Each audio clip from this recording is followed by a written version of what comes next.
ప్రతిపాదిత నియోజకవర్గాల పునర్విభజన ప్రక్రియపై కేంద్రంలో నరేంద్ర మోదీ ప్రభుత్వం మంగళవారం కీలక నిర్ణయం తీసుకుంది. లోక్సభ స్థానాలను పెంపునకు సంబంధించి ప్రతిపాదనలు చేసింది. ప్రస్తుతం ఉన్న 543 స్థానాలకు 850కి పెంచాలని ప్రతిపాదించింది. ఇందులో రాష్ట్రాలకు 815 సీట్లు, కేంద్ర పాలిత ప్రాంతాలకు 35 సీట్లు ఉంటాయి. 131వ రాజ్యాంగ సవరణ ద్వారా సీట్ల పెంపునకు ప్రతిపాదన చేసింది. ఈ మేరకు పార్లమెంటు సభ్యులకు కేంద్రం సమాచారం ఇచ్చినట్లు తెలుస్తుంది. 2011 జనాభా లెక్క ఆధారంగానే నియోజకవర్గాల పునర్విభజన ప్రక్రియను కేంద్రం చేపడుతుంది. ఇందుకోసం ఏప్రిల్ 16 నుండి 3 రోజుల పాటు ప్రత్యేక పార్లమెంట్ సమావేశాలు నిర్వహిస్తున్నట్లు తెలుస్తుంది. చట్టసభల్లో మహిళలకు 33% రిజర్వేషన్ అమలుతో పాటు డిలిమిటేషన్ బిల్లును పార్లమెంట్ లో ప్రవేశపెట్టి ఈ సమావేశాలలో చర్చించనున్నారు. అయితే ఈ ప్రక్రియను దక్షిణాది రాష్ట్రాలు, ముఖ్యంగా ప్రతిపక్ష పాలిత రాష్ట్రాలు తీవ్ర అభ్యంతరం వ్యక్తం చేస్తున్నాయి.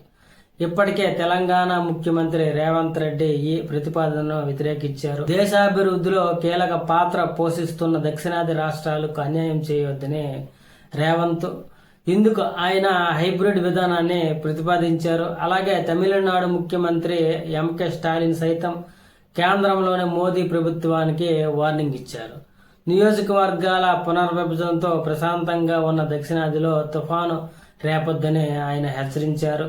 పార్లమెంట్ ఉభయ సభల్లో నియోజకవర్గాల పునర్విభజన బిల్లును ఆమోదం పొందిన తర్వాత కేంద్రం డిలిమిటేషన్ కమిటీ ఏర్పాటు చేస్తుంది. అలాగే అనంతరం సీట్ల పెంపు ప్రక్రియను పూర్తి చేసి 2029 సార్వత్రిక ఎన్నికలలో అమలు చేయనున్నట్లు సమాచారం. అయితే తామాసా ప్రకారం ఎస్సీ, ఎస్టీ రిజర్వేషన్లు కూడా పెరిగే అవకాశం ఉంది. జనాభా లెక్కల ఆధారంగా తామాసా ప్రకారం నియోజకవర్గాల పెంపునకు అనుమతిస్తే ఉత్తర దక్షిణాది మధ్య మరింత అంతరం ఏర్పడుతుందని ముందు నుండి దక్షిణాది పార్టీలు ఆందోళన వ్యక్తం చేస్తున్నాయి. ఈ నేపథ్యంలో అన్ని రాష్ట్రంలోనూ లోక్సభ, అసెంబ్లీ సీట్లు సగటుకు 50% పెంచాలని నిర్ణయించినట్లు తెలిసింది. ఇదిలా ఉండగా కేంద్ర నియోజకవర్గాల పునర్విభజన బిల్లుకు సంబంధించి అధికారికంగా ప్రకటన చేయడంతో బుధవారం ఇండియా కూటమి పార్టీలు ఢిల్లీలో అత్యవసర సమావేశం నిర్వహిస్తున్నాయి.